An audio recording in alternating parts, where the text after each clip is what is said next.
ओम नमः सदेभ्यः। ओम नमः सदेभ्यः। ओम नमः सदेभ्यः। मंगलम भगवान मीरो, मंगलम गौतम मुनि, मंगलम कुंद कुंदाद्यो, जैन धर्मोस्तु मंगलम, सर्वमंगल मांगल्यम सर्वकल्याणकारकम, प्रधानम सर्वधर्माणां, जैनम जयतु शासनम, जैनम जयतु शासनम, वंदितु सर्वसिद्धि ध्रुवमचलमणोभवंगदिं पत्ते, बोच्चामि समय पाहुड़ मृणमो सुध केवली भणिधम। नमः शमय शाराय श्वानभूत्या चकाशते, चित्स्वभावाय भावाय सर्वभावान्तरज्जिने।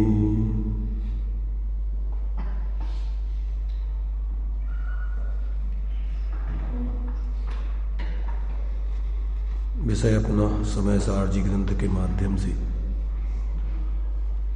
आत्महित के मार्ग को, आत्मा के यथार्थ स्वरूप को समझने का मुख्य रूप से यहाँ चल रहा है। गाथा 75वीं अपनी चली है। इसमें जब जीव ज्ञानी हो जाता है तब उस समय उसको कैसे पहचाना जाए कि जिससे ये जीव ज्ञानी हो गया है, उसके स्वरूप को इस गाथा में स्पष्ट किया गया है। जब जीव ज्ञानी हो जाता है तो कर्म के परिणाम और नो कर्म के परिणाम को करता तो नहीं है, मात्र जानता है, और तभी समझो कि वो ज्ञानी हो गया। जो कर्म नो कर्म के परिणाम का कर्ता बनता है, भोक्ता बनता है, अपने को उस रूप जानता है, उसको अपने रूप जानता है, मानता है, तब तक वो जीव अज्ञानी कहलाता है। इस बात को यहाँ अभी तक अपन ने जीव अजीव अधिकार में और ये कर्ता कर्म अधिकार में यहाँ तक अपन ने समझा। अज्ञानी की पहचान अपने को ज्ञान स्वरूप अनुभव न करके और सहज सम्यक दर्शन ज्ञान चारित्र रूप प्रवर्तन न करके अपने को शरीर आदि रूप मानना और राग द्वेष मोह सुख दुख आदि रूप मानना, उसके कर्ता धर्ता बनना, ये उसके भोक्ता बनना, उसी में ही निरंतर अपनी बुद्धि लगाए रखना, उसी में पूरी अपनी उसी में प्रयत्नशील रहना, बाहर की ही सावधानी और अपने स्वरूप की पूर्ण सावधानी। समझ लेना कि वो जीव मिथ्या दृष्टि है, अज्ञानी है, उसने अपने स्वरूप को नहीं जाना।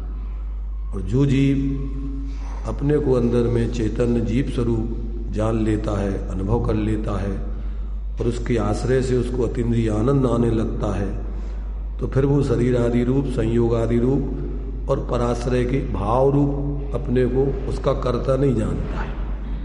अपने को ज्ञाता दृष्टा और स्वाश्रय रूप परिवर्तन करना ही उसका कर्म दिखाई देता है। पराश्रय रूप कर्म अपना कर्म नहीं जानता है, वो अधर्म है, कोई संसार का कारण है, संसार रूप है। तो अज्ञानी जीव और ज्ञानी जीव की ये पहचान है कि जो जीव ज्ञानी हो जाता है तो अपने जीवन में वो अपने को निरंतर चैतन्य स्वरूप ही अनुभव करता है। शरीर आदि राग आदि सुखी दुखी आदि रूप अपने को अनुभव नहीं करता है।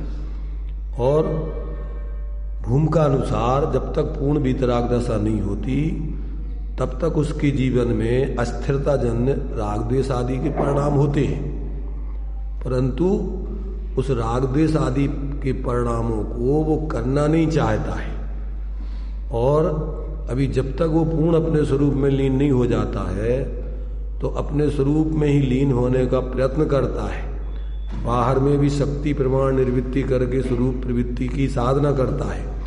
और जो अभी कमजोरी वसात अस्थिरता जन्य परिणाम होते हैं वो अपने कमजोरी के परिणाम जानता है, उसको छोड़ना चाहता है, उसको अपना कर्तव्य नहीं समझता है। अभी जब तक पूर्ण वीतराग दशा नहीं हुई तब तक उसके अस्थिरता जन्य कर्म के उदय में जुड़ने पर वो परिणाम होंगे, परंतु उसको अपना स्वरूप नहीं जानता है, आश्रव भाव जानता है, उसको करने लायक नहीं जानता है। करने लायक तो संवर निद्रा और मोक्ष की साधना ही समझता है। तो ऐसा यथाशक्ति तो वो अपने स्वरूप की श्रद्धा ज्ञान लीनता करके आत्माराधना करता ही है, पर जितने अभी अस्थिरता के परिणाम हैं उसको अपने से भिन्न अर्थात आश्रव भाव जान करके अपना स्वरूप नहीं मान के और अपना कर्तव्य नहीं समझ के वो अपनी कमजोरी है, दोष है, और उससे निवृत्ति के लिए ही निरंतर प्रयत्नशील रहता है। जब तक उसका पूर्ण निवर्तन नहीं हो जाता है तब तक 24 घंटे सावधानी पूर्वक संसार में रहता है। ऐसे उस सम्यक दृष्टि धर्मात्मा की परिणति होती है, ज्ञान श्रद्धान होता है, उसका आचरण होता है। इसलिए वो अपना कर्तव्य तो अपने स्वरूप आश्रय को ही समझता है, पराश्रय को अपनी कमजोरी मजबूरी समझकर उससे निवृत्ति करने के लिए ही निरंतर सावधान रहता है। जब तक वो अपने स्वरूप की पूर्ण प्रवृत्ति नहीं कर पाता तब तक वो मिथ्यात और अज्ञान आदि के परिणाम तो करता ही नहीं है, अपने लिए शरीर आदि रूप तो मानता ही नहीं है, इन आश्रवादी भाव रूप तो अपना स्वरूप मानता ही नहीं है। अपना स्वरूप तो ज्ञाता दृष्टा चेतन स्वरूप और जो स्वाश्रय की परिणति जितनी प्रकट हुई है उसको ही अपना कर्तव्य धर्म मानता है, बाकी को वो अधर्म मानता है। और निरंतर उसकी सावधानी बरतता हुआ जितना हो सकता है उससे निवृत्ति करता है। निवृत्ति नहीं कर पा रहा है उसका खेद बरतता है, उसकी निंदा गरहा करता है और साथ में अपने यथायोग सावधानी पूर्वक पापों से बचता है। मिथ्यात अज्ञान के परिणाम तो करता ही नहीं है, अर्थात वो अपने को चैतन्य स्वरूप अपने स्वभाव रूप चैतन्य स्वरूप के अलावा अन्य शरीर आदि रूप नहीं जानता है। और जब तक वो अभी पूर्ण वीतराग दशा को नहीं प्राप्त होता है गुणस्थान प्रमाण बाहर से भी निर्वृत्ति करता जाता है। यानी जिस समय उसको आत्मबोध हो गया तो अब कुगुरु कुदेव कुधर्म इनका तो सेवन करते ही नहीं है। और ऐसे जो सच्चे भक्तादि नहीं है, आप्त भगवान के द्वारा बताए हुए तत्व नहीं है, अन्य अज्ञानियों के द्वारा जो धर्म नहीं है, धर्म का स्वरूप नहीं है, तत्व नहीं है, तत्व का स्वरूप नहीं है, उसे स्वीकार नहीं करता। वो यथार्थ रूप में भगवान जिन्होंने जो 7 तत्व 6 द्रव्य बतलाए हैं और जो आत्मा परमात्मा का स्वरूप बताया है, बहिरात्मा अंतरात्मा परमात्मा का स्वरूप बताया है, उन सबको यथायोग जानता है। और बहिरात्मपने रूप तो प्रवृत्ति करते ही नहीं है, अंतरात्मपने रूप प्रवृत्ति करते हुए चौथे से 5वें 6वें 7वें 8वें 9वें 10वें 11वें 12वें गुण स्थान तक वो अंतरात्मा क्रम क्रम से अपने गुण स्थान प्रमाण स्वरूप आश्रय से वृद्धि करता जाता है। और एक दिन वो अपनी अरहंत और सिद्ध दशा को प्रकट कर लेता है। तभी जो है वो वास्तव में पूर्ण सुखी होता है, आनंदमय होता है। परंतु साधक दशा में आंशिक स्वरूप की स्थिरता से उसको आनंद बरतता है, निराकुलता आती है, अतीन्द्रिय आनंद उसके जीवन में निरंतर बरतता रहता है। अस्थिरता जन्म उसके लिए जो दुख है उससे निवृत्ति करने के लिए वो सावधान रहता है। ऐसा आचार्य देव ने यहाँ इन गाथाओं में स्पष्ट किया है। कर्म के उदय से नहीं, कर्म के उदय में जुड़ने से। कर्म का उदय तो जब तक संसार में रहोगे तब तक रहेगा, पर जितने जितने तुम उसमें जुड़ोगे उतना उतना कर्म का आश्रय बंद होगा, उतने उतने विकारी परिणाम। अगर तुम कर्म के उदय में न जुड़ के अपने स्वरूप में जुड़ जाओगे तो कर्म का उदय निर्जरित हो जाएगा, कर्म का उदय क्षय हो जाएगा। और जितने जितने तुम अपने स्वरूप में नहीं जुड़ के कर्म के उदय में जुड़ोगे तो उतना उतना तुम्हारे आश्रव बंद होता रहेगा। तो कर्म का उदय आश्रव बंद नहीं कराता है, पर कर्म के उदय के बिना भी आश्रव बंद नहीं होता है। जिसके कर्मों का क्षय हो जाता है, अब उसके आश्रव बंद का अभाव, अब वह कर्म का उदय नहीं है, तो अब जुड़े किसमें? तो इसलिए कर्म का उदय मात्र तुम्हें आश्रव बंद नहीं कराता है, राग द्वेष मोह भाव नहीं कराता है। जब तुम अपने को भूल के और कर्म के उदय में जुड़ के नु कर्मों का अवलंबन लेकर के और परिणाम बिगाड़ते हो, तो कर्म के उदय पे आरोप आता है।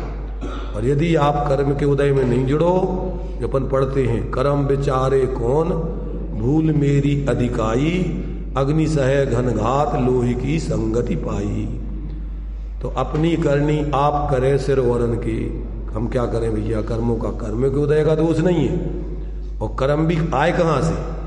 अगर तुम पूर्व में कर्म बंद विकारी परिणाम नहीं करते तो कर्म कहाँ से बंद होता? इसलिए पूर्व में भी तुम्हारी गलती से वो कर्म बंधे, और अभी भी अगर तुम अपनी गलती नहीं सुधारोगे, अपने स्वरूप का अवलंबन नहीं करोगे, अपनी श्रद्धा ज्ञान परद्रव्यों से भिन्न अपने रूप में अपनी प्रतीति नहीं करोगे, अपने को अपने रूप नहीं जानोगे, अपने लिए शरीर आदि राग आदि सुख दुख आदि अमीर गरीब स्त्री पुरुष ये सब जानोगे मानोगे, तो ये सब मिथ्यात कर्मों का आश्रय बंद होके चतुर्गति के पात्र बने रहोगे। जब भेद विज्ञान करके मिथ्यात अवस्था में भेद विज्ञान होगा, भेद विज्ञान होगा माने सविकल्प दशा में निर्णय होगा पहले, तभी जाकर के अंदर में निर्विकल्प होकर के आत्मानुभूति पूर्वक सम्यक ज्ञानी बनोगे, सम्यक दृष्टि बनोगे, और जितने जितने स्वरूप में लीन होते जाओगे उतने उतने सम्यक चारित्र जीवन में प्रकट होता जाएगा। ऐसा सम्यक ज्ञान जब हो जाता है तो उसके ज्ञान में जो जैसा है वैसा यथार्थ भाषित होता रहता है। स्वा को स्वा, पर को पर, स्वाश्रित परिणामों को स्वभाव भाव, संवर निजरा के भाव, पराश्रित परिणामों को आश्रय बंध के भाव, और पूर्ण स्वाश्रय को मोक्ष भाव, मोह रहित भाव, और संयोग जब तक है तब तक वो संयोग को संयोग जानेगा। ऐसा सम्यक दृष्टि का जो लक्षण है, स्वपर अर्थ बहु धर्म जुत जो प्रगटावन भान, किसे कहते सम्यक ज्ञान? स्व और पर पदार्थ हैं, उनमें जो अनेक धर्म हैं, गुण हैं, पर्याय हैं, उनकी जैसी स्थिति है, स्वा को स्वा, पर को पर, स्वाश्रित भावों को स्वभाव भाव, पराश्रित भावों को विभाव भाव, स्वभाव विभाव पर भाव का ज्ञाता सम्यक ज्ञान। ऐसे सम्यक ज्ञान को नमो चित्त धर ध्यान। तो जब तक ऐसा अपना अंदर में स्वाश्रय से सम्यक ज्ञान, जब तक स्वाश्रय नहीं होता तब तक सम्यक ज्ञान नहीं होता है। आगम से अपन निर्णय करें, युक्ति तर्क से विचार करें, ज्ञानियों से सम्यक ज्ञानियों के उपदेश को सुनकर अपनी बुद्धि को व्यवस्थित करें, और फिर अंदर में अपने ज्ञान लक्षण से लक्षित अपने आत्मा का निर्विकल्प होकर अनुभव करके सम्यक दृष्टि बने, सम्यक ज्ञानी बने, और स्वरूप में लीन होकर सम्यक चारित्रवान बने।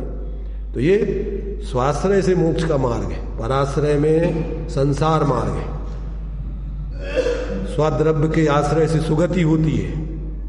अष्टपावड़ जी में लिखा कि स्वाद्रव्य संगति से सुगति और परद्रव्यों के आश्रय से दुर्गति होती है, चतुर्गति होती है।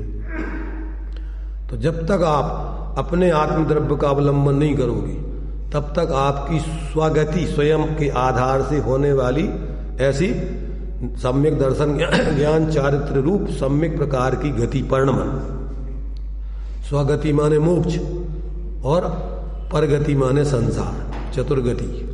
तो जब तक आप ऐसा स्वाश्रय को ग्रहण नहीं करोगे तब तक इस मोक्ष मार्ग और मोक्ष की सिद्धि होने वाली नहीं है।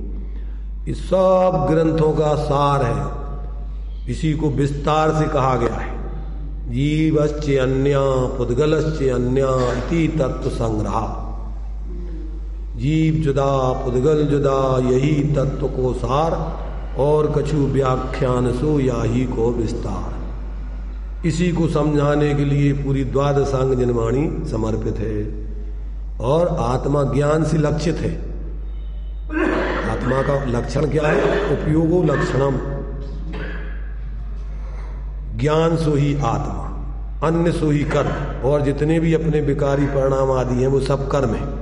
इसलिए आत्मा का स्वरूप, आत्मा कैसा है? आत्मा ज्ञानम स्वयं ज्ञानम ज्ञानात अन्यत करोति किम पर भावस्य कर्ता आत्मा मोह वयम व्यवहारिणा। ज्ञान स्वरूप आत्मा रूप परिणमन नहीं करके अन्य जो भी परिणमन है वो सब मोह भाव है, चाहे वो मिथ्यात्व हो चाहे राग द्वेष हो, वो सब मोह के ही परिणाम है। आत्मा ज्ञान स्वरूप है, इसलिए सिद्ध दशा होने पर ज्ञान शरीरी हो जाते हो। ज्ञान शरीरी त्रिविध कर्मल वर्जित सिद्ध महंता ते हैं निकल अमल परमात्म भोगे सर्वनंता।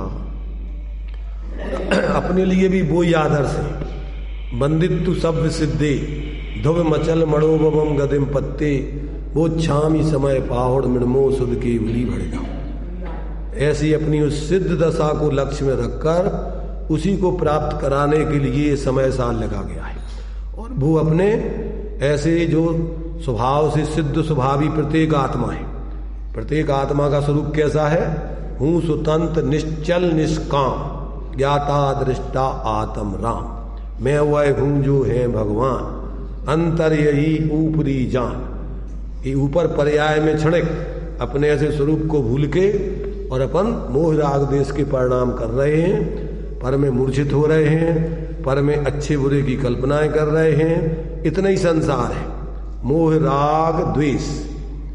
इसलिए आचार्यों ने संक्षेप में मामुज्जय मारज्जय मादुस्सय, किसी में मोह मत करो, राग मत करो, द्वेष मत करो। इससे क्या होगा? फिर मिच्छई जय चित्तम, आपका चित्त अपने स्वरूप में स्थिर होकर शांत हो जाएगा। विचित्त झाणप्य सिद्धि है। आपको धर्म ध्यान और शुक्ल ध्यान, दो ध्यान मोक्ष के कारण है। परे मोक्ष हेतु 4 ध्यान है। आर्त ध्यान, रौद्र ध्यान संसार के कारण है, और धर्म ध्यान और शुक्ल ध्यान मोक्ष के कारण है। तो धर्म ध्यान माने वस्तु स्वरूप का ध्यान, वस्तु स्वभावोधम्म।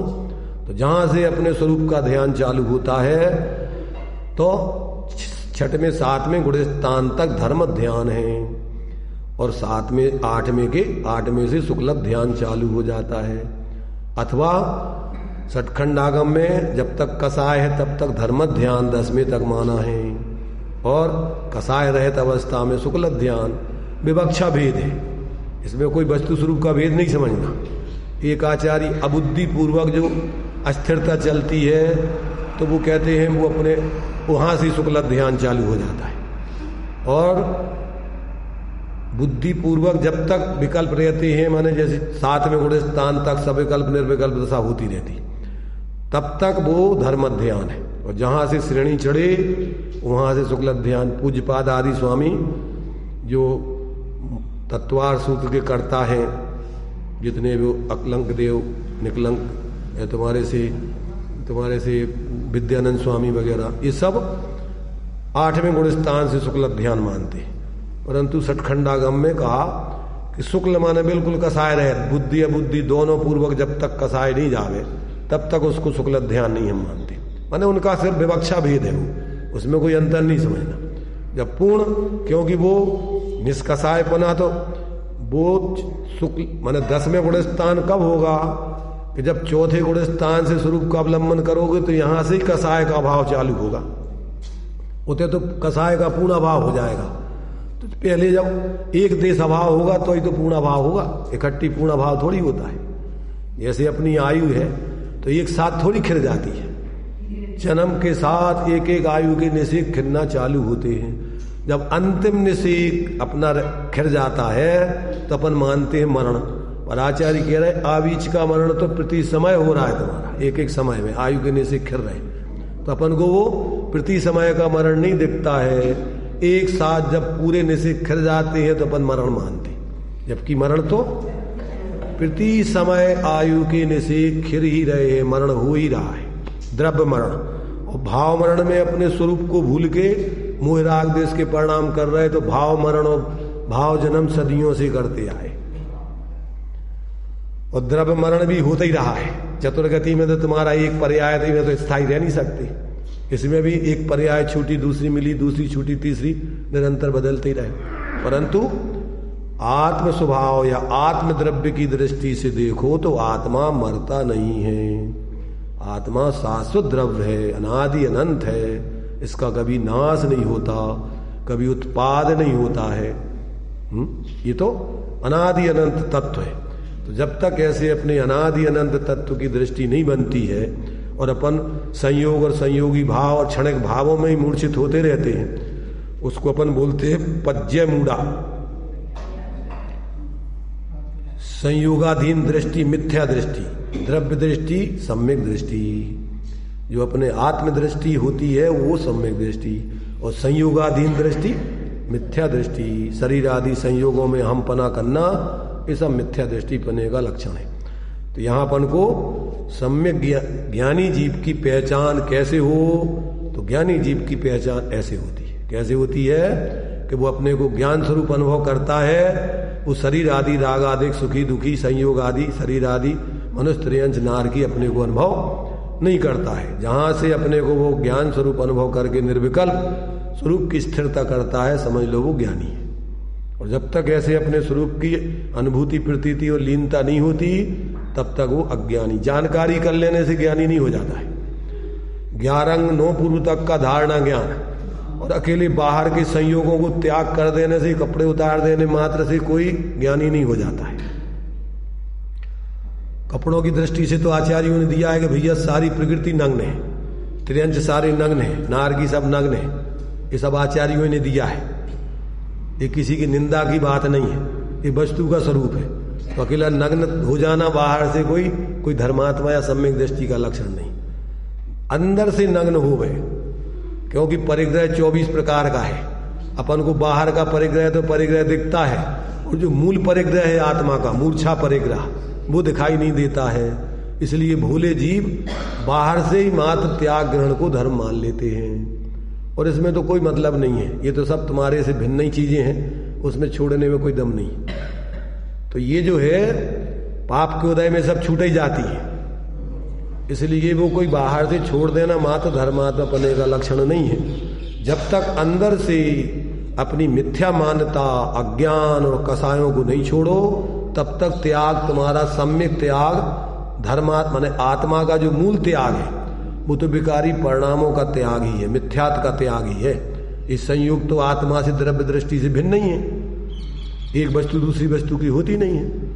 इसलिए अविवेकी लोग तो बाहर में ही सिर्फ अकेले उसको ग्रहण त्याग को धर्म मानते हैं, जबकि इस बाहर के त्याग से अपने को धर्मात्मा मानना वो तो और मिथ्यात्व का ही लक्षण है। क्योंकि बाहर की चीजें तुम्हारी थी नहीं, तुम थे ही नहीं, पर द्रव्यों से तुम्हारा स्वरूप भिन्न नहीं था। तो जब तक अंदर में अपने स्वरूप को ग्रहण करके इस त्याग का भी दम्भ नहीं हो, दम्भ नहीं छूटे, त्याग का त्याग नहीं हो और अपने स्वरूप का ग्रहण नहीं हो, तब तक त्याग सच्चा नहीं कहलाता। इसलिए परिग्रह के 24 वेद बतलाए। अपन लोग ज्यादातर तो ये बाहर का ही परिग्रह समझते हैं। 24 भेदों के नाम ही नहीं जानते हो कुछ लोग तो परिग्रह के। परिग्रह 24 भेद त्याग करे मुनिराज जी, तृष्णा भाव उछेद और घटती जान घटाइए। श्रावक के लिए बताया कि तृष्णा भाव उछेद, तू जितना छोड़ सकता है आसक्ति उतना छोड़। पर साधु के लिए तो संपूर्ण बाहर का परिग्रह और उसकी एकत्व ममत्व की बुद्धि, कर्तृत्व स्वामित्व की बुद्धि, ये सब छोड़ देना। तो जब तक ऐसा अंतरंग से अपने स्वरूप को ग्रहण करके और उस बाहर का त्याग नहीं होता, तब तक वो व्यक्ति दंभ में जीता है और सामान्य व्यक्तियों से ज्यादा अहंकारी हो जाता है। सिर्फ बाहर का त्यागी अपने को धर्मात्मा मानने लगता है और सामान्य जीवों को वो जीव ही नहीं समझता। फिर समझता है ये तो सब पापी हैं, अत्याचारी हैं, अन्यायी हैं और हम धर्मात्मा हैं। तो वो तो और पाप करता रहता है निरंतर, द्वेष बुद्धि करके, जिसको आत्मबोध नहीं होता। क्योंकि सम्यक दृष्टि का लक्षण तो है मैत्री भाव, जगत में उसका सब जीवों से नित्र है, वो सब जीवों को अपने समान जानता है। और बाहर का सिर्फ त्यागी दम्भी हो जाता है, मैं बहुत बड़ा और बाकी सब कुछ नहीं, अधर्मात्मा है सब। इसलिए बिना तत्व ज्ञान के जितना भी बाई अकेला त्याग है, उसमें व्यक्ति अपने दम्भ का पोषण करता है। और अज्ञानी व्यक्ति बाहर से त्याग को त्याग मानते, अगर एक व्यक्ति, मुनिराज भी है, डेली आहार कर रहे हैं, मुनिराजों को एक बार दिन में लिहा उपवास करना उनके लिए मूल गुणों में नहीं है, उत्तर गुणों में है। मूल गुणों में क्या है? एक बार दिन में आहार करना। एक बार दिन में ले आहार खड़े अलप निज पान में, कछ लौंच करत न डरत परिसय सो लगे निज ध्यान में। मुनिराज डेली एक टाइम आहार करके और ध्यान करें, और एक मिथ्या दृष्टि जीव उपवास कर ले वे 2 4 10, तो उसकी ख्याति लाभ पूजा हो जाएगी विशेष, और वे कहेंगे अरे जी तो रोजी ना भोजन कर रहे हैं। एक मुनिराज ने मिथ्या दृष्टि है द्रवलिंगी, और उसने 10 दिन के उपवास कर ले, और एक सम्यक दृष्टि मुनिराज है और शरीर प्रमाण डेली आहार दे करके और आराम से साधना कर रहे हैं। तो किसकी पूजा पाठ होगा ज्यादा? विभावलिंगी है और वो द्रवलिंगी है, और उसको दम्भ है, और वो बिल्कुल सहज रह रहे। तो अज्ञानी जीवों की पहचान तो सिर्फ बाहर से वो धर्म का समझते हैं, जबकि धर्म तो अंदर से अपनी धर्मी आत्मा के अवलंबन से जो भीतरागता प्रकट होती है उसका नाम धर्म है। चारित्रम खलु धम्म, और चारित्र का लक्षण क्या दिया प्रवचन सार जी ने? मोह खो विहीणो परिणामो अपनो समो। मोह और छो, मिथ्यात और कसायों से रहित आत्मा का भीतराग परिणाम, उसका नाम चारित्र है। और ज्यादातर अपन लोग चारित्र किसे जानते हैं कि बाहर में अगर कोई बाहर की प्रवृत्ति करने लग जाए, बाहर से बढ़िया शुद्ध भोजन करने लग जाए और बाहर का सब त्याग कर देवे, तो अपन सोचते बहुत चारित्रवान है। देखो चारित्रवान के ये त्याग भी होता है, परंतु वो उस त्याग को त्याग नहीं मानता है। किस त्याग को मानता है? कसायों के त्याग को ही त्याग मानता है। क्यों? कि 10 धर्मों में उत्तम क्षमादि 10 धर्म है। उसके साथ बाहर का त्याग तो उपचार से त्याग कहलाता है, परमाण से तो त्याग, मिथ्यात्व और कसायों का त्याग ही आत्मा का त्याग है। क्योंकि आत्मा में तो मिथ्यात्व राग द्वेष आदि इससे दुखी है आत्मा। मोह राग रस दुख की खान, पर संयोगों से दुखी नहीं है आत्मा। कैसे दुखी है? मोह राग द्वेष भावों से, और चूंकि वो मोह राग द्वेष के भाव पर द्रव्यों के निमित्त से होते हैं, तो उपचार से अपन उनको भी क्या कह देते हैं? उसको भी अपन पाप का कारण कह देते हैं, दुख का कारण कह देते हैं। इसीलिए भगवान अरहंत के समोषण हैं पुण्य के उदय से।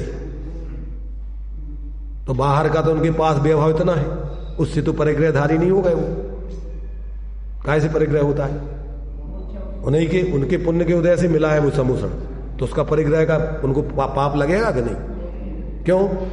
कि तो अपने स्वरूप में वीतराग सर्वज्ञ है। अब उनको तो पुण्य के उदय से आघात या कर्मों के निमित्त से जो संयोग मिले हैं, अब उसमें तो उनका कोई मतलब ही नहीं, ज्ञाता दृष्टा है सबकी। एक सम्यक दृष्टि 6 खंड का अधिपति हो सकता है, और एक बिना आत्मबोध के 28 मूलों के धारण करने वाले अपन पड़े रहे कि अनंत बार जीव ने ऐसा बाहर त्याग करके और बिल्कुल शांति की गंध नहीं पाई। इसलिए जब तक व्यक्ति को तत्व ज्ञान नहीं हो जाता, तब तक वो निश्चय व्यवहार का सही स्वरूप नहीं समझता है, तब तक वो भ्रम में रहता है। इसलिए आचार्य कह रहे ताते, आज तक तुमने बिना तत्व ज्ञान के बाहर का त्याग आदि तो खूब कर लिया, परंतु तत्व ज्ञान पूर्वक सच्चा त्याग नहीं होगा। इसलिए क्या करो अब? ताते जिनवर कथे तत्व अभ्यास करीजे, संशय विभ्रम मोह त्याग आपो लग लीजिए। तो यहां अपने लिए बता रहे कि ज्ञानी किसे कहते हैं। सुनाई दे रही है सबको कि नींद आ रही? कि ये तो समय सार या शास्त्रों की बातें हैं, ग्रंथों की बातें हैं, ज्ञानियों की बातें हैं, और अपन तो भैया सुनने वाले हैं, अपन तो सुन रहे हैं, श्रोता है अपन तो। अरे ये जीवों की बातें चल रही है, सब जीवों की बातें चल रही है, समझ रहे ना? ये जीव मात्र की बातें चल रही है, सब जीवों का स्वरूप बताया जा रहा है। सबका स्वरूप मूल में ऐसा है। और जब जीव धर्मात्मा बनता है तो सब जीव, जैन अजैन की बात नहीं है, नार की त्रियंश की बात नहीं है, ये सब जीव मात्र की बात चल रही है। चारों गति के जीव जब ज्ञानी बनते हैं तो अपने को चेतन स्वरूप अनुभव करके बनते हैं। बिना आत्मा के अनुभव के कोई ज्ञानी नहीं होता। ज्ञानियों की बातें पढ़ लेने से, सुन लेने से, बोलने लग जाने से ज्ञानी नहीं हो जाते। टेप में भर दो तो पूरा भर लेंगे द्वादशांग उसमें, तो टेप में जैसे भर लिए अपन धारणा ज्ञान में भर लेने से ज्ञानी नहीं हो जाएंगे। कैसे होंगे? ज्ञान स्वरूप आत्मा का अनुभव करके जब भीतराग विज्ञानता की सिद्धि करेंगे तो ज्ञानी बनेंगे। और अपने को निरंतर फिर ज्ञान स्वरूप अनुभव करते हुए फिर स्वरूप की पूर्ण स्थिरता करेंगे। कितने प्रमाण ज्ञानी बनोगे? चारित्र में तो जितना जितना विज्ञान घन स्वभाव होता जाएगा उतना उतना आश्रव बंध से अभाव, और जितना जितना अभी आश्रव बने, अभी विज्ञान घन नहीं है, आश्रव में प्रवृत्ति है, उतना उतना अभी क्या है वो वास्तव में आश्रवों का अभी बंद होता, आश्रव बंद होता रहेगा। राग द्वेष आदि भावों का आश्रव बंद होता रहेगा, उसके निमित्त से कर्मों का बंद होता रहेगा। तो ये तो अपन को अकेले मात्र जानकारी कर लेने से, देखो इसमें अपन जो भी पढ़ रहे हैं, कि जैसे नाचार्य देव ने बीच बीच में कुछ गाथाएं लिखी हैं, प्रयोजन वसात लिखी हैं, ऐसे नहीं लिख दी उनमें। भले ही उन्होंने ही अपने हिसाब से लिखी, ऐसा लगता है कि उन्होंने स्वयं बना के ये गाथाएं लिखी, पर लिखी क्यों हैं? उत्साहेतुक हैं। उनको ऐसा लगा कि यहां इन गाथाओं में अगर ये गाथाएं नहीं डाली जाएं तो लोग भ्रम में बहुत पड़ेंगे, भ्रमित हो जाएंगे। इसलिए बीच बीच में इनकी कुछ गाथाएं हैं अतिरिक्त, और वो अतिरिक्त गाथाएं लगभग इसमें 24 गाथाएं हैं समय सार में अतिरिक्त, और वो डाली ऐसी जगह पर है जहां जहां उनको लगा कि यहां व्यक्ति भ्रमित हो सकता है। तो यहां भी इन्होंने इसके बीच में एक गाथा डाली है। अभी जो अपन ये 49वां कलश पढ़ने के बाद 75वीं गाथा के बाद एक गाथा उनकी अतिरिक्त है 6वीं, और उसका भी अपन अब उसमें देखेंगे प्रयोजन उनका। तो देखिए, क्योंकि ऐसा सुनने के बाद व्यक्ति को निश्चयाभासी होने का भ्रम हो सकता है, और ये आश्रव भाव आदि आत्मा में होते ही नहीं है, आत्मा तो ज्ञान स्वरूप ही है। इसलिए उनको बीच में एक गाथा डाल के उसका स्पष्टीकरण करना पड़ा। तो देखिए इसमें अपने लिए यहां पर ज्ञानी पने के लक्षण में उसको किस प्रकार से अपना वो जो है ज्ञानी हो जाने के बाद कैसा अनुभव करता है, वो बात यहां पर अपन यहां समझ रहे हैं। तो देखिए, अभी अपन ने गाथा टीका पढ़ी थी, और इसके बाद में अब कलश दिया है अमृत चंद्र आचार्य देव का। कल अपन ने जयसेनाचार्य देव की तात्पर्य वृत्ति भी पढ़ी थी, उसमें ज्ञानी का लक्षण उन्होंने समाधि में स्थित, परम समाधि में स्थित ज्ञानी लक्षण दिया था। अकेली जानकारी करके भेद विज्ञानी हो करके ऐसा ज्ञानी नहीं। तो देखिए यहां पर पढ़ते हैं इसको अपन कलश को पहले 49वां 169 पेज पर है। व्याप्य व्यापकता तदात्मनि भवेन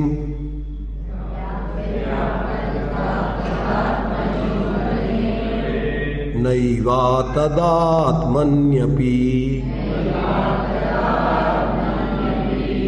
व्याप्य व्यापक भाव संभव मृते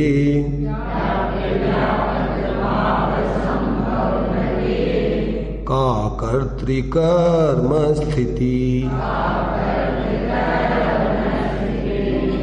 इत्युत्थाम विवेक घस मर्महो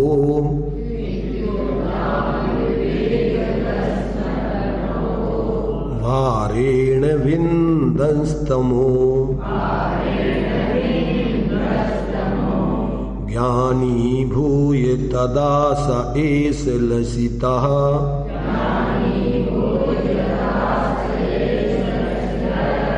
कर्तृत्व शून्यापुमान।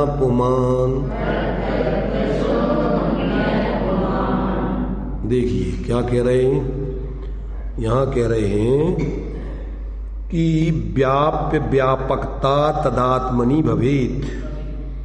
व्याप्य व्यापकता तत्स्वरूप में ही होती है, अतदात्मनि अपि नैव, अतत् स्वरूप में नहीं ही होती।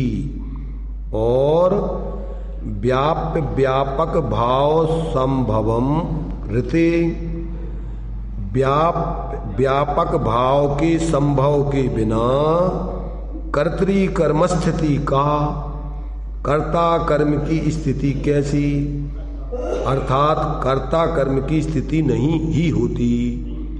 इति उद्दाम विवेक घस्मर महो भारेण, ऐसे प्रबल विवेक रूप और सबको ग्रासीभूत करने के स्वभाव वाले ज्ञान प्रकाश के भार से तमः भिंदन अज्ञान अंधकार को भेदता हुआ सा ऐसापमान यह आत्मा ज्ञानी भूय ज्ञान स्वरूप होकर तदा उस समय कर्तृत्व शून्य लसिता कर्तृत्व रहित होगा शोभित होता है। क्या हो जाता है? जिस समय ये जीव क्या करता है, ज्ञानी हो जाता है, तो वो कैसे ज्ञानी हो जाता है कि जिसमें व्याप्य व्यापकता होती है वो तत्स्वरूप में ही होती है, अतत्स्वरूप में नहीं होती। जो अपने से भिन्न है उसमें वो वस्तु नहीं व्यापती, वो द्रव्य उसमें नहीं व्यापता है। तो ऐसा अतत्स्वरूप में उसकी व्यापकता नहीं होती है। तो कहते हैं व्याप्य व्यापक भाव के संभव के बिना कर्ता कर्म की स्थिति। तो जो जिसमें व्यापता है वो उसका कर्ता होता है, और जो जिसमें नहीं व्यापता है वो उसका कर्ता नहीं होता है। तो ये आत्मा अपने ज्ञान स्वरूप में व्यापता है, अन्य रागादिक में शरीर आदिक में नहीं व्यापता है। आत्मा का लक्षण क्या है? ज्ञान। तो अपने ज्ञान स्वभाव में व्यापता है, शरीर आदि रागादिक में नहीं व्यापता है। तो ऐसा ज्ञानी जान लेता है।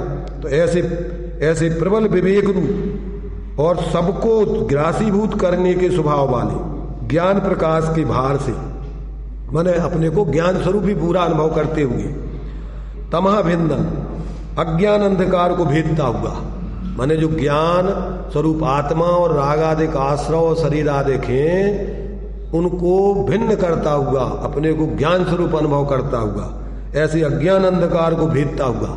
अभी तक तो अज्ञानता से क्या जानता था अपने को? सुखी दुखी, रंग राव, क्रोधी मानी, मायाचारी, शरीर आदि, स्त्री पुरुष। अब क्या जानने लगा? अपने लिए ज्ञान स्वरूप चैतन्य स्वरूप अनुभव करने लगा। तो अब अज्ञान अंधकार का नाश हो गया, अब ज्ञान प्रकाश प्रकट हो गया। जो अपन पढ़ते ना स्तुति में, भूधरदास जी ने लिखा पतित पावन की विनती में, मिट गयो तिमिर मिथ्यात्व मेरे उदय रवि आतम भयो मुँह उर हरस ऐसो भयो मनु रंग चिंता मणि लयो। तो ये कौन लिख रहे? ये बुद्धजन जी ग्रस्त थे, ग्रस्त विद्वान। दौलत राम जी लिख रहे, पशु नारक नर सुरगति मझार भव धर धर मरियो अनंत बार, अब काल लब्धि बलते दयाल तुम दर्शन पायो भयो खुशाल, मन शांत भयो मिट सकल द्वंद चाख्यो स्वातम रस दुख निकल। कौन बोल रहे? ये दौलत राम जी कह रहे हैं कि अब चाख्यो स्वातम रस दुख निकल, मिट गयो सकल द्वंद, मन की विकल्प शांत, मन शांत भयो मिट सकल द्वंद चाख्यो स्वातम रस दुख निकल। अब ऐसे स्वात्मा के अनुभव से ही दुखों का भाव होता है। जिन पुण्य पाप नहीं कीना आत्म अनुभव चित दीना, तिन्ही विधि आवत रोके संवर लय सुख अवलोके। यहां से सुख प्राप्त होता है, यहां से पुण्य पाप सुख दुख से पृथक अपने को ज्ञान स्वरूप निर्विकल्प अनुभूति होती है। वहीं से संवर तत्व प्रकट होता है, वहीं से क्रम से दृढ़ता होती है, और आगे बढ़ते बढ़ते उसी में लीन होकर के पूर्ण मोह दशा मोक्ष दशा हो जाती। इसका नाम धर्म है। तो धर्म स्वाश्रय से धर्म का प्रारंभ होता है। कर्मों से काय भंग मना की प्रवृत्ति से कर्म होता है। अब वो कर्म शुभा पुण्यस अशुभा पापस, कर्म दो प्रकार का है और धर्म एक प्रकार का है। कर्म कितने प्रकार का है? शुभ अशुभ दो प्रकार का है, पुण्य कर्म पाप कर्म। इसी से पुण्य बंध पाप बंध, परंतु धर्म पुण्य पाप से रहित ऐसा अपने स्वरूप के ज्ञान स्वरूप आत्मा के निर्विकल्प अनुभव से वीतराग विज्ञानता रूप धर्म है। तो जब तक ऐसे धर्म को जीव अपने जीवन में प्रकट नहीं करता तब तक उसका भ्रम टूटता नहीं है। मिथ्यात्व नाश होता नहीं है, अतीन्द्रिय आनंद प्रकट होता नहीं है, तब तक वो धर्म के नाम पर भ्रम में पड़ा जाता है और उसमें फिर संतुष्ट हो जाता है। हम बहुत कर लिया, हमने बहुत कर लिया, बाहर का त्याग कर लिया, अब त्याग करके अब बाहर से तो अपन धर्मात्मा पूरे बने गए, अब अपन का काम करो। इसलिए मोक्ष मार्ग प्रकाशक जी में लिखा कि कसाई जीवों को काम चाहिए, बिना काम के कसाय काम चाहती है, और धर्म में तो निष्कामपना है, धर्म को काम कहाँ चाहिए? धर्म तो निष्काम, हूँ स्वतंत्र निश्चल निष्काम, तो उसमें तो निश्चल निष्कामपना प्रकट होता है। कसायों को काम चाहिए, इस क्षेत्र में आकर के भी लोग काम ढूंढते रहते हैं फिर। अरे भाई, यहां तो तुम सब काम छोड़ के निष्काम स्वरूप का आनंद भोगने आए हो कि काम करने आए हो? इसलिए जिनको ऐसे निष्काम स्वरूप का आनंद प्रकट नहीं होता, तो अब निर्वृत्ति ले ली, कसाएं गई नहीं, तो अब काम चाहिए, तो कुछ ना कुछ धर्म के नाम पे काम ढूंढते रहते। ये करो, ये करो, ये करो, ये करो, ये करो, ये करो, ये करो, ये कराओ, ये कराओ, ये कराओ, रात दिन विकल्पों में उलझे रहते। इसलिए अपने को ही जीव अगर सही धर्म नहीं समझता है तो अपने को ही ठगता रहता है, और भोले जीव तो कुछ समझते नहीं है, उनको जो तुम बताओ तो वो मान लेंगे धर्म। मोहम्मदंस में उनने धर्म बता दिया, बकरों को काट के खाना धर्म से भी, धर्म सब इतने बहुत सरल धर्म है जो तो सब चाहते ही थे, मांस खाना, शराब पीना, कोई धर्म बता देवे तो इससे अच्छा धर्म और कौन होगा? चाहते ही है वो तो मस्ती से मौज मस्ती करना, विषय भोगों में धर्म बता देवे, बढ़िया खाने पीने में और कसाय का पोषण में, लड़ने मारने में, आतंकवादी जितने भी मिलेंगे सब ऐसे ही धर्म को उपदेश देने वाले के काफिर लोग हैं। जो अपने बताए हुए धर्म को नहीं माने वो सब काफिर हैं, इनको मार देने में धर्म नहीं है, वो धर्म है, इनको मार देने में धर्म है, ऐसा उपदेश दे दिया तो बस आतंकवादी बन जाते धर्म के नाम पर। इसलिए भाई आज तक जीव ने अपने को ठगा है, चाहे धर्म के नाम पे ठगा हो और चाहे विषय भोगों के नाम पे ठगा हो। अपना देश धर्म प्रधान देश है, ऐसा कोई व्यक्ति नहीं मिलेगा जो धर्म नहीं कर रहा। पर ऐसे कोई व्यक्ति होंगे बिरले जो धर्म कर रहे हो। एक तरफ तो ऐसा कोई व्यक्ति नहीं मिलेगा जो धर्म नहीं कर रहे हो। कौन सा धर्म? भरम वाला धर्म है तो नहीं है धर्म, और भरम से धर्म मान रहे उसमें। हर व्यक्ति अपना अपना धर्म, अपना अपना धर्म, अपना अपना धर्म नहीं होता, वैसे तो अपना अपना ही होता है स्वभाव की दृष्टि से, परंतु अपनी मनोकल्पना से माना हुआ धर्म नहीं। भगवान जिनेन्द्र ने जैसे धर्म बताया है ऐसा अपना स्वभावभूत स्वाश्रय रूप परिवर्तन रूप धर्म जब तक नहीं प्रकट होता, और वो तो इन शरीर आदि से विकल्पों से परे अतीन्द्रिय आनंद स्वरूप है, बाहर में तो दिखता नहीं है, वो तो अनुभवगम है। बताओ, आत्मा का धर्म बाहर में दिखाई देता है कि अनुभव में आता है? वो तो अमूर्तिक सत्ता में प्रकट होता है, बाहर की कोई मूर्तिक सत्ता में तो प्रवृत्ति तो है ही नहीं। वो तो अपने स्वरूप की श्रद्धा ज्ञान लीनता, धर्मात्मा का लक्षण बताया 6 डाला में कि जब यो चिंत निज में थिर भय, तो बाहर में जो है जैसे पत्थर की मूर्ति हो जाती है। तेने सुथिर मुद्रा देख मृगगण उपल खाज खुजाओ, इसका नाम धर्म है।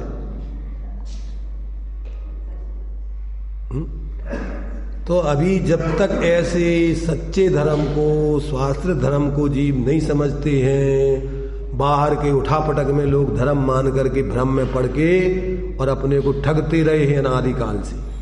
और यदि अब भी नहीं समझेंगे, राग आग दहे सदा ताते समावृत से ये चिर भजे विषय कसाय, अब तो त्याग निज पद बेये, कहाँ रचो पर पद में न तेरो पद यह क्यों दुख सहे, अब दौल हो सुखी स्वपद रच, स्वपद रच, अपने स्वरूप में रच लीन हो, दाव मत चूको अबे। अब इस धर्म, ये धर्म तो दूसरों को दिखेगा नहीं भगवान के अलावा, और अपन को दूसरों को दिखाने वाला धर्म चाहिए, अंदर में अनुभव वाला धर्म नहीं चाहिए, शांति वाला। अपन को तो दूसरों में दिखना चाहिए कि हाँ हम बहुत बड़े धर्मात्मा हैं, और दूसरों में तो जब तुम देखोगे बड़े धर्मात्मा, जब उनके हिसाब से करोगे, उनने जो मान रखा है धर्म। इसलिए भाई देखो, यहां कहते आचार्य कि जब जीव ऐसे अपने उस तत्स्वरूप आत्मा में अपनी परिणति को लीन करता है तो उसमें से ही धर्म प्रकट होता है, और अतत् स्वरूप माने अपने स्वरूप को छोड़ के बाहर में प्रवृत्ति करता है तो कहते उसमें तो वास्तव में धर्म होता ही नहीं है।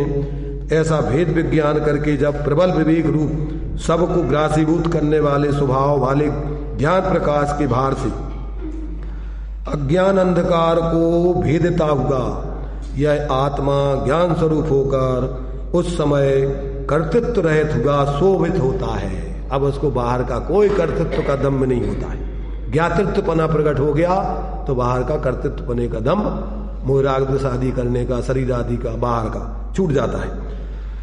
भावार्थ, जो सर्व अवस्थाओं में व्याप्त होता है सो तो व्यापक है, और कोई एक अवस्था विशेष वह उस व्यापक का व्याप है।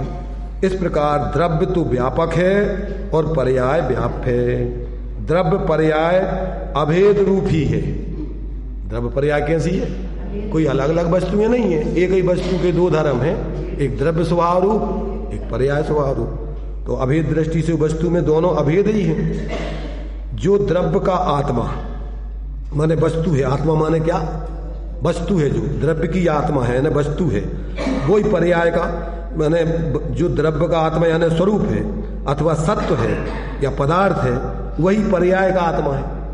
द्रव्य स्वभाव पर्याय स्वभाव अलग एक ही वस्तु में रहते कि अलग अलग वस्तुएं, दो वस्तुएं हैं। वही जो द्रव्य स्वभाव का आत्मा है, स्वरूप है, सत्य है, वही पर्याय स्वभाव का सत्य, तो दोनों एक ही वस्तु है भी। तो स्वरूप अथवा सत्य है। ऐसा होने से द्रव्य पर्याय में द्रव्य पर्याय में व्याप्त होता है, द्रव्य पर्याय में व्याप्त होता है और पर्याय द्रव्य द्वारा व्याप्त हो जाती है। ऐसी व्याप्य व्यापकता तत्स्वरूप में एक ही द्रव्य में होती है, अभिन्न सत्ता वाले पदार्थ में ही होती है।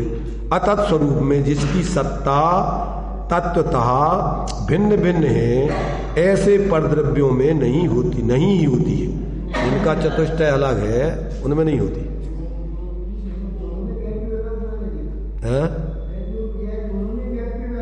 नहीं, द्रव्य व्यापक है और पर्याय व्याप्त है।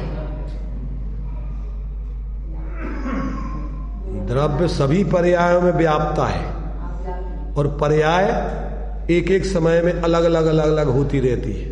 इसलिए एक एक पर्याय सब द्रव्य नहीं, सारी पर्यायों में द्रव्य व्याप्ता है।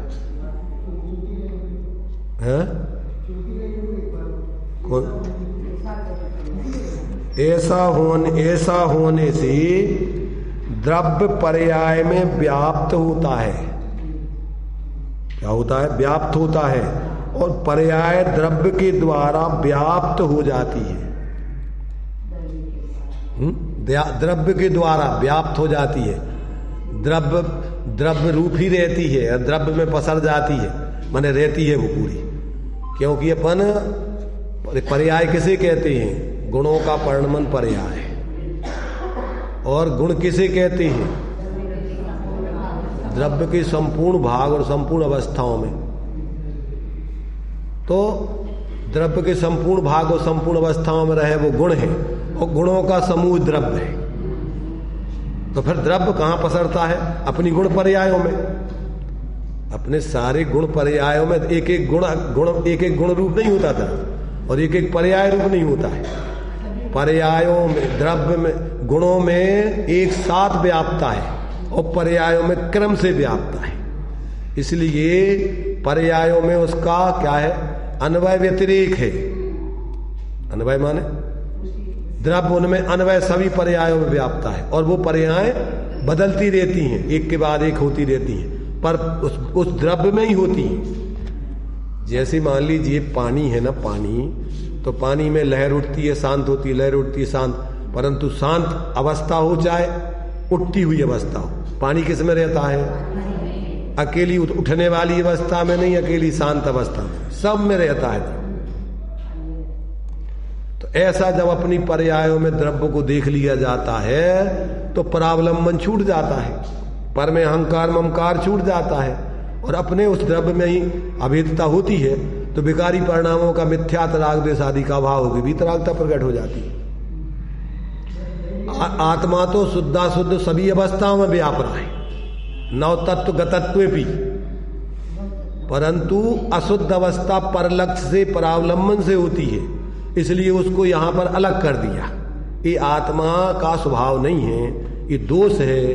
परंतु विकारी पर्याय में जब वस्तु स्वरूप का विचार करो तो सभी पर्यायों में द्रव्य तो सामान्य रूप से व्याप्त है, परंतु यहां तो भेद विज्ञान कराना है। तो विकारी भाव आत्मा के स्वभाव या आत्म द्रव्य रूप नहीं और आत्मा का स्वभाव पर्याय स्वभाव ही नहीं। जब द्रव्य ऐसे द्रव्य का अवलंबन करता है तो पर्याय में उसके मिथ्यात, अभी जो पर में अहंकार कर रहा है, पर को अपने रूप जान रहा है, आश्रव आदि को अपना स्वभाव जान रहा है, तो जब वो अपने ऐसे द्रव्य स्वरूप को अपना स्वरूप जानता मानता है, उसमें स्थिरता करता है, तो मिथ्यात का नाश होता है, अज्ञान का नाश होता है और क्रमशः रागा द्वेष का अभाव होकर वीतराग दशा प्रकट हो जाती है। ऐसा यहाँ पर भेद विज्ञान कराने के लिए, वस्तु स्वरूप को बताने के लिए, माने यहाँ तो अभी सम्यक स्वाश्रय कराने के लिए विभावों से भी कथनचित आत्मा को भिन्न द्रव्य स्वभाव को अलग बताया। और जैसे ही अपने उस द्रव्य स्वभाव की अपन को निर्विकल्प अनुभूति हो जाती है, वहीं से ज्ञानी बन जाता है। उस समय उसके अनेकांतपना ज्ञान में प्रकट हो जाता है। जितना जितना स्वाश्रय है उतना उतना तो अपना स्वभाव है, और जितना जितना भी पराश्रय चल रहा है वो विभाव आश्रय भाव है, वो छोड़ने लायक, ऐसा वो जान लेता है। तो यहां पर कह रहे हैं कि इस प्रकार अतत् स्वभाव सत्ता तत्वता भिन्न होने से पदार्थों में नहीं होती। जहां व्यापक भाव होता है वहां कर्ता कर्मपना होता है। व्यापक भाव के बिना कर्ता कर्म भाव नहीं होता। आत्मा किसका करता है? अपने गुण पर्यायों का करता है, पर द्रव्य गुण पर्यायों करता नहीं है। जब ऐसा अपने को आत्मा अपने जब सब गुण पर्याय में अपने द्रव्य को पर्याय में देख लिया जाता है ज्ञान में कि आत्मा सब में व्याप रहा है और अपन आत्मा ही है, ना तो परद्रव्य है, न एक एक पर्याय है, न एक एक गुण है। आत्मा क्या है? आत्मा तो अखंड है। ऐसा जब निर्विकल्प होकर अभेद आत्मा की अनुभूति हो जाती, उसी समय से जीव ज्ञानी हो जाता है। पर अपनी आत्मा में होने वाले आश्रय भाव भी फिर वो भेद विज्ञान से जान लेता है कि अपना स्वरूप नहीं है, अपना स्वरूप तो ज्ञान स्वरूप है। ऐसा उसको भी अपना ज्ञान का अनेकांत में, मिथ्यात दशा में तो एकांत से शरीर आदि को ही अपना मानता था, अब अनेकांत में अपने चेत द्रव्य स्वरूप अपने को जानता है, पर्याय में होने वाले स्वाश्रित भावों को अपना स्वभाव जानता है और होने वाले अस्थिरताजन्य भाव को आश्रयबंध दोष जानता है। ऐसा वो अनेकांत प्रकट हो जाता है उसको। तो जहां व्यापक भाव होता है वहीं कर्ता कर्म भाव होता है। व्यापक भाव के बिना कर्ता कर्म भाव नहीं होता है। जो ऐसा जानता है वह पुद्गल और आत्मा के कर्ता कर्म भाव नहीं है, ऐसा जानता है। ऐसा जानने पर वह ज्ञानी हो जाता है। पुद्गल के निमित्त से होने वाले भावों को भी यहाँ पुद्गल में डाल दिया, पर में डाल दिया। वे आत्मा के कोई ना तो द्रव्य स्वभाव है, ना गुण स्वभाव है, ना पर्याय स्वभाव। पर के निमित्त से होने वाले भाव आत्मा का ना तीनों नहीं है। इसलिए जो अरहंत को द्रव्य गुण पर्याय से जानता है वो अपने आत्मा को ही ऐसे ही जानता है कि अपना पर्याय स्वभाव भी ऐसे अरहंत जैसा है। इसलिए वो इसमें भेद विज्ञान कर लेता है रागादिक में, और अपने अंदर में ज्ञान स्वरूप आत्मा का अवलंबन करके ज्ञानी हो जाता है, मिथ्यात का नाश करके। तो जो ऐसा जानता है वह पुद्गल और आत्मा के कर्ता कर्म भाव नहीं है, ऐसा जानता है। ऐसा जानने पर वह ज्ञानी होता है और कर्ता कर्म भाव से रहित होता है। और माने अज्ञानता पूर्वक वाला, देखो कर्ता कर्म पने का जो भाव है, अज्ञानी का कर्ता कर्म पने का भाव हो जाता है। जो ज्ञानियों के जीवन में फिर जो भी परिणमन हो रहा है वो बराबर उनको यथार्थ जान लेते हैं। जो आत्मा में होने वाले अस्थिरताजन रागादिक भाव हैं वे वस्तु स्वरूप की दृष्टि से तो आत्मा ही के हैं, आत्मा ही में हो रहे हैं, परंतु उसका अभाव करना है, वे विभाव है, परावलंबन से होते हैं। इसलिए क्या करता है? कि वो उसको आश्रव भाव जान करके एक दृष्टि से वो अपने स्वभाव नहीं है ऐसा भेद विज्ञान रखता है, उसमें एकत्र बुद्धि नहीं करता है। परंतु वो कर्म के उदय से एकांत बुद्धि से ऐसा नहीं मान लेवे कि कर्म ही के खाते में चले गए तो अपन तो ज्ञानी हो गए, माने अब अपन को इनका भाव करना ही नहीं। इसलिए जयसेनाचार्य देव ने यहाँ पर ये एक गाथा अलग से डाली है। लोगों को ऐसा भ्रम हो जाए कहीं कि अब तो हम ज्ञानी हो गए, अब ये तो रागादिक भाव सब कर्मों के ही है, अपने है ही नहीं, तो वो तो निश्चयाभासी बन गया। उसने अनेकांत ज्ञान उसके ज्ञान में प्रकट हुए नहीं। सम्यक दृष्टि तो अपेक्षा से जानता है कि ये किस अपेक्षा से कह रहे हैं, वो अपेक्षा जानता है, और ये एकांत से परके खाते हैं, वो तो निमित्त की वास्तव में स्वभाव नहीं है। भेद विज्ञान कराने के लिए आश्रय भाव को कर्म के खाते में डाला है, परंतु निश्चय से वो निश्चय से प्रवचन सार में निश्चय से राग आदि का आत्मा की हाँ चेतना में ही होते हैं, वो कोई पर में नहीं होते।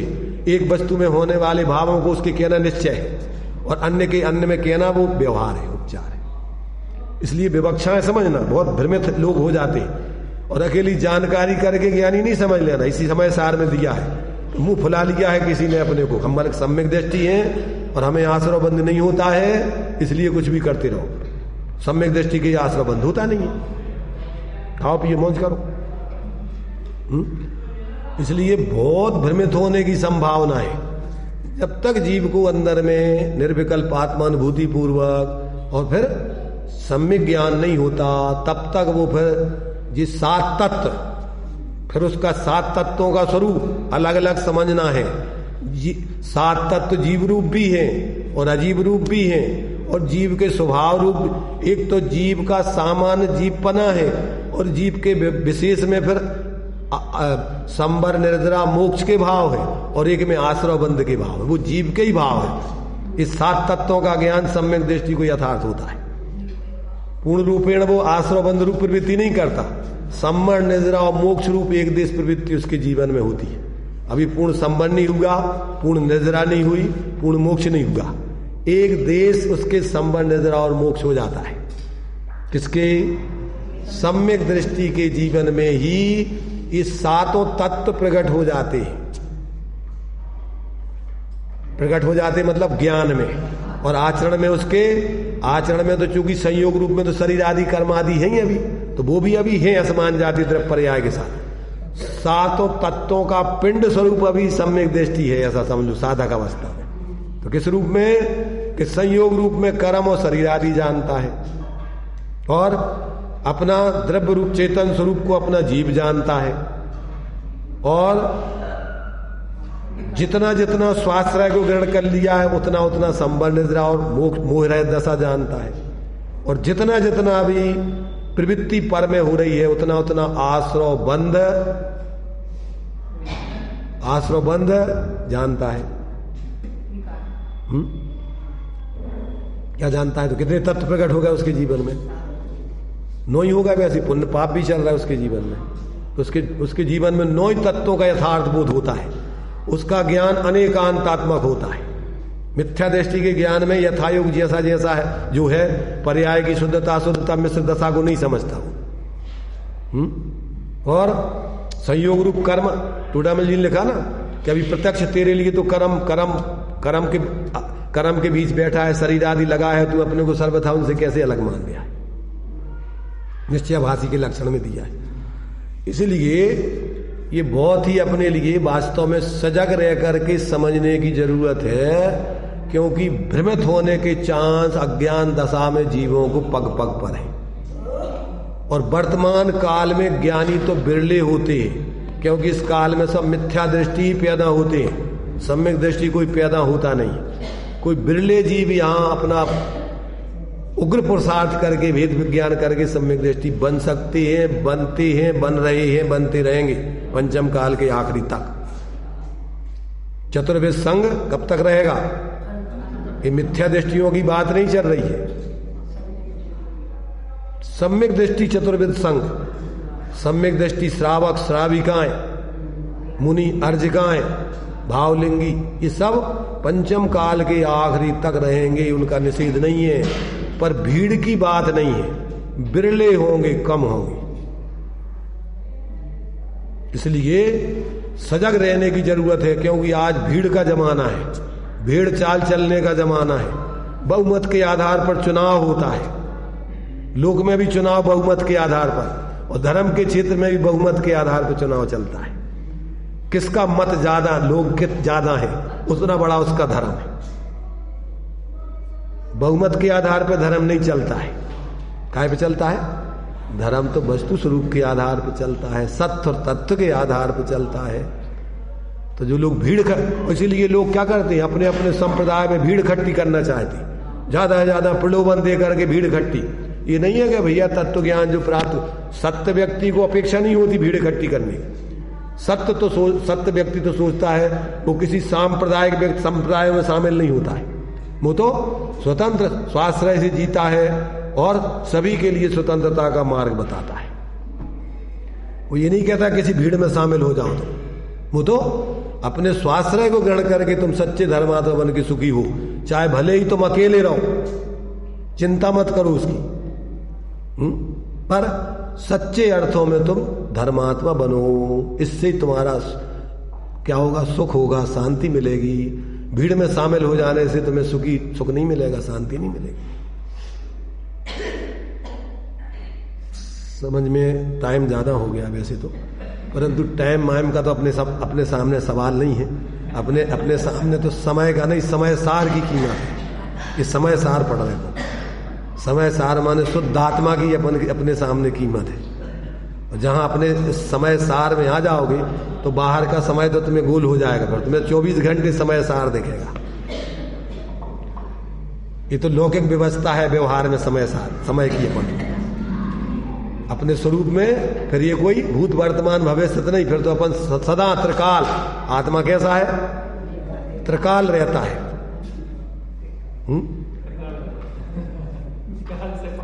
काल से पार, उसका कोई काल से संबंध नहीं रहता है। अकाली दल के नेता बन जाते फिर, निरहंकारी और अकाली सम्यक दृष्टि के लक्षण है, निरहंकारी और अकाली। वो कोई अहंकार में नहीं जीता है और किसी कालों में नहीं जीता है, वो तो त्रिकाल अपने आनंद को भोगता है। सदा काल, सदा देवारी संत के 12 मास बसंत। तो अब ये जो है अपन को देखो, ये एक एक चीजें अपन को शांति से समझना है। अब चूंकि जब समझाने पे ध्यान रहता है, फिर बाहर की घड़ियां बड़ियां हमारे सामने से सवाल आ जाती है। हमारे सामने कोई घड़ी बड़ी नहीं दिखती। अब लोग देखते रहे घड़ी तो देखते रहो, पर हमारे सामने तो समय सार दिखता है और समय सार दिखाने का भाव रहता है। चलिए अभी अपनी यहीं विश्राम करते हैं।